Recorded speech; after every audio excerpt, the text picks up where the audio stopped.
I talk about diamonds because all of you, Martin and everyone here, is here to, they know diamonds a little better than I do. I think, I feel diamonds, when a guy gives it to a girl, which normally is the case, it's never the other way around. When a guy gives a diamond to a girl, it's a sense of commitment. And the commitment is not in terms of the pricing, the quality, the beauty, the bigness. I think the commitment is that, a couple of pieces of coal came together under immense amount of pressure, temperature, for centuries with difficulties, have stuck together. And because they've stuck together, somehow they formed something beautiful. So when a diamond is given to a lady, I think it's saying it to her that, you know what, there might be difficulties, there might be temperatures, there might be heat, there might be difficult times, but we coals will stick together and make something beautiful out of it. So I think a diamond stands for that. And apart from that, but I know it's a wrong thing to say, I am so sexy, I don't need the diamonds. I'm cool like that. Yes, so we didn't realize it till you worded it like that. Now that we know, I mean, we're really stupid to make best friends as dogs while they're making best friends as diamonds, I think women are pretty smart. I see that women are getting, we know that women are smarter than men because we know that women don't buy diamonds for men, but men buy diamonds for women. So obviously we see and make friends with dogs. Yeah, I guess that's true.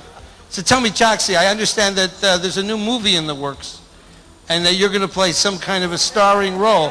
What role are you going to play in the movie, Choksi? If he makes a remake of Devdas, I'll explain I wouldn't to you. mind that. What role should he play? Put Martin, him in the script. It's a movie about an alcoholic who's madly in love with two women, finally. And he has a friend called Chunilal. And he keeps repeating the same alphabets. So if he acts like Jackie or Chunilal in the film, we'll have to change the alphabets. It'll be D for diamond, D for dawn, D for those.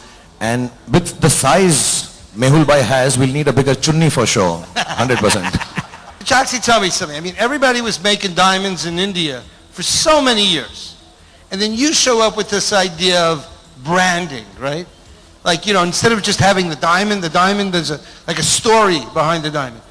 How important is branding for diamond? They certainly make a reason for somebody to buy diamond, a particular diamond, or brand it, that particular, to show his love much more to the woman.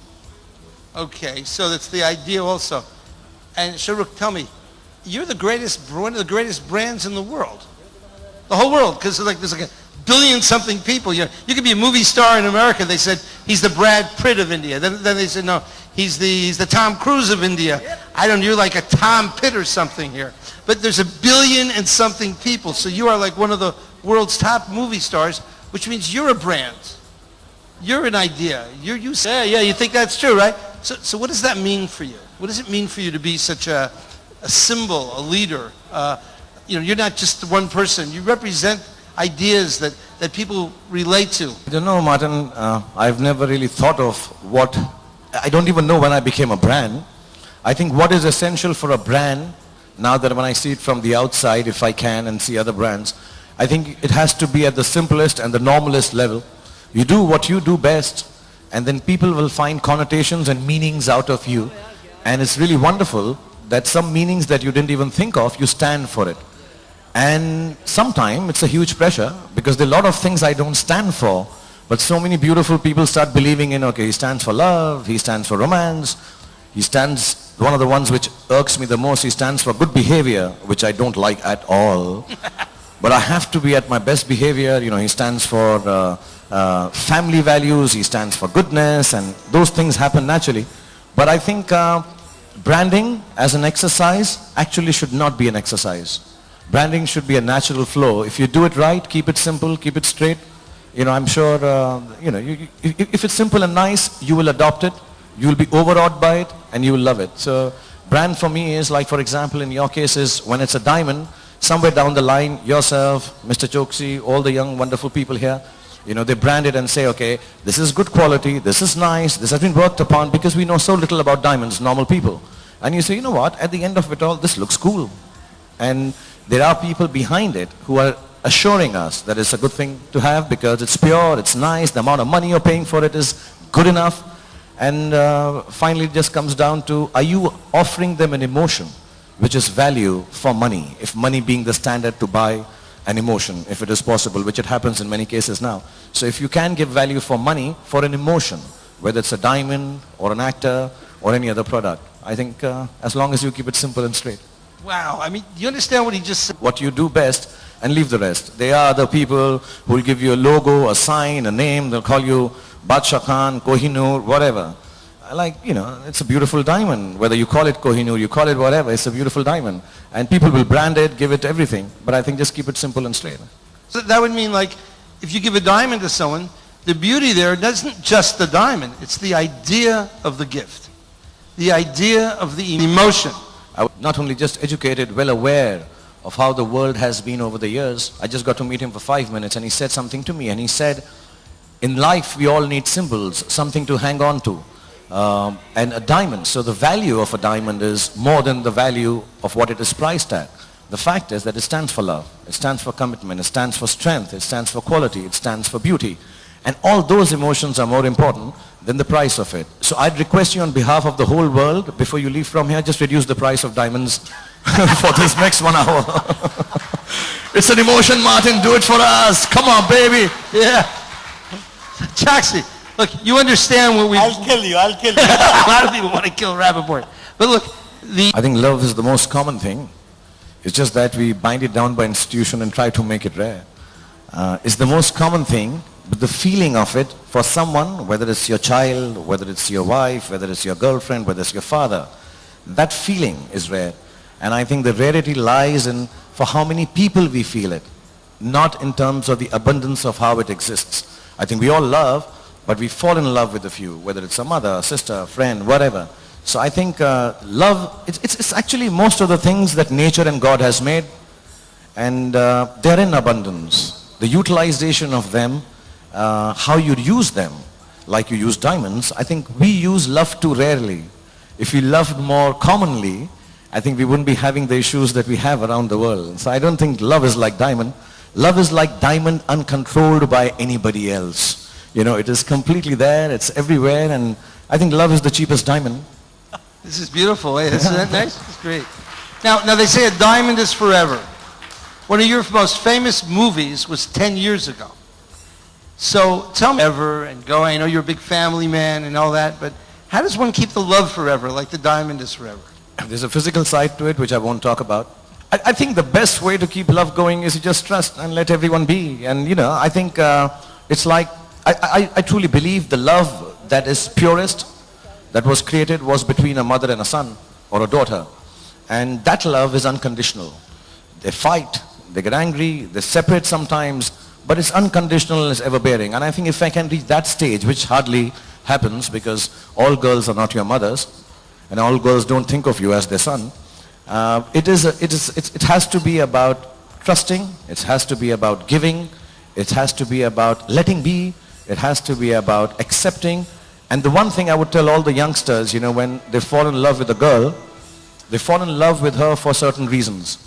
That, she's like this, she walks like this, she talks like this. As soon as they make it permanent, they start wanting to change all those reasons. They don't know, you can't wear a skirt like that anymore. And I think that's one thing. If men don't try to change women, love will be more everlasting than it has been. I think the fault lies with men, and that's why we have to keep buying diamonds to make up for it. Bravo, that's what. They say that when a couple gets married, that the man is sure that the woman will never change, and the woman is sure that she'll change the man. And both of them are wrong. Okay, she's going to change. So Chaksi, you got to tell us something about, you feel so strong. You once said to me, you said that the secret to India is weddings, and Indian jewelry, weddings, cricket, and Bollywood, right? So we have Bollywood here tonight. I guess you don't play much cricket, do you? You're not a cricketer.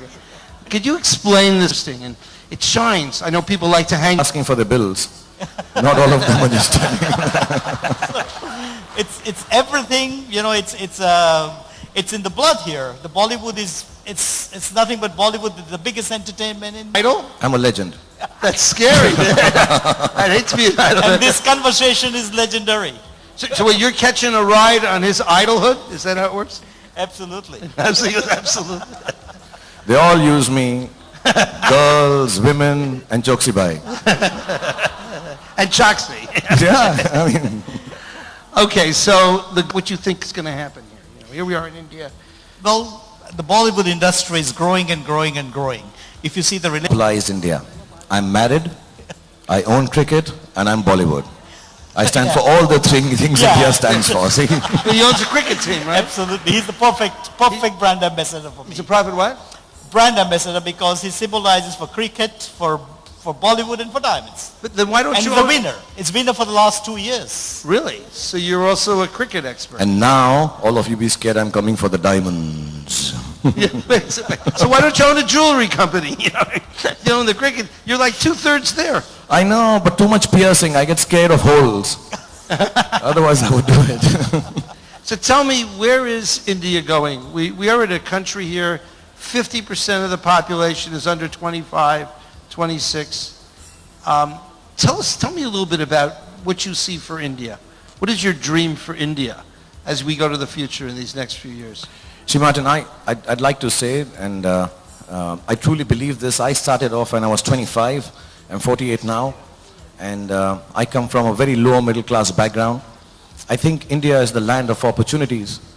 It's on the cusp of being perhaps one of the most developed and powerful nations in the world.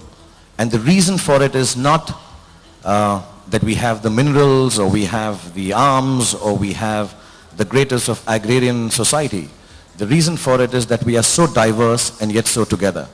I think all of us sitting here in this room, you'll find more religions in this room than you'll find all over the world. You'll find more languages in this room than you'll find. And the fact that all of us stick together at the end of it all, with all the hardnesses, the hardships, all the problems, I think makes us a very strong nation.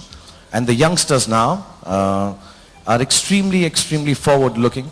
I think we are on the cusp of some of the nicest development, education, software, diamonds, everything. And I think we are a nascent nation. We are a new nation in a certain sense. And like you said, if I'm not mistaken, we're the second youngest nation to Uganda. And it's always good to be young. And it's always nice to have the fact lying ahead of you that there is a lot more to be achieved. If we had achieved everything, if our forefathers had achieved everything for India, maybe we would not have tried so hard. So we are a nation of triers, and I think we are going to try to be as wonderful and as big as our dreams. We are like diamonds and dreams. Nobody can crush them. Wow, that's such The problem, Martin, about Indian, when you hit the age. On that note, it's a great note to close. I just want to say one thing, everybody. Martin Rappaport and his company, they not only just prize the diamonds, they are people who've been following things up for a commodity which is scarce, rare, and beautiful, and they try to control it for the rest of the world. And extremely smart, charming, and for me, one of the evenings where I've met one of the nicest people. And I want to thank Mehul Bhai for giving me this opportunity. And I came here, like I said, to get 250 grams of diamonds. I take back much more than that, having met Martin and Mehul Bhai and everyone. Thank you so much. God bless you both. Thank you, Martin. Thank you.